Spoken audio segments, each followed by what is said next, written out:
হরে কৃষ্ণ কৃষ্ণ কৃষ্ণ হরে হরে, হরে রাম রাম রাম হরে হরে।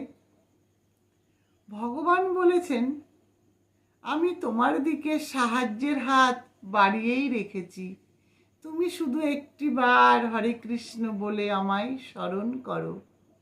তাই বলবো, ঈশ্বরের ওপর কখনো বিশ্বাস হারাবেন না, কারণ ঈশ্বর যা বলেন সেটা সঠিক।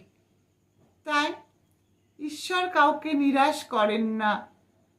ঈশ্বরকে ডাকুন, তাহলে সময় মতো ঈশ্বর আপনার সমস্ত মনের ইচ্ছা পূরণ করে দেবেন। আবার ভগবান শ্রীকৃষ্ণ কি বলেছে জানেন? বলেছেন, তুমি যদি কর্ম ঠিক করো তাহলে পৃথিবীর সমস্ত মানুষ তোমার বিপক্ষে গেলেও তুমি মনে রেখো, তোমার সাথে স্বয়ং ভগবান আছেন, থাকবেন সর্বদা। তাই বলবো, ভগবানের ওপর বিশ্বাস রাখুন, ভক্তি রাখুন, আর কর্ম সঠিক করুন।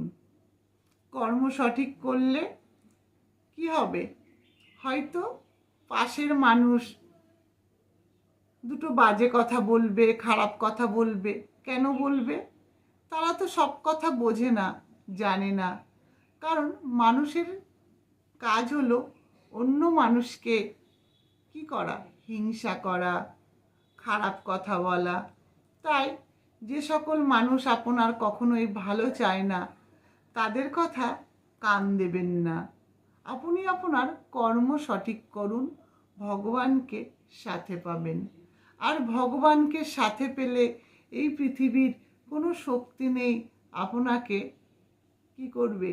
আপনাকে আপনার স্থান থেকে সরিয়ে দেবে। অতএব এই পৃথিবীর সেরা সঙ্গী, সেরা বন্ধু হলেন ভগবান শ্রীকৃষ্ণ। কর্ম সঠিক করেন, তাহলে ভগবানকে সর্বদা সাথে পাবেন, বিপদে আপদে সর্বদা। হরে কৃষ্ণ।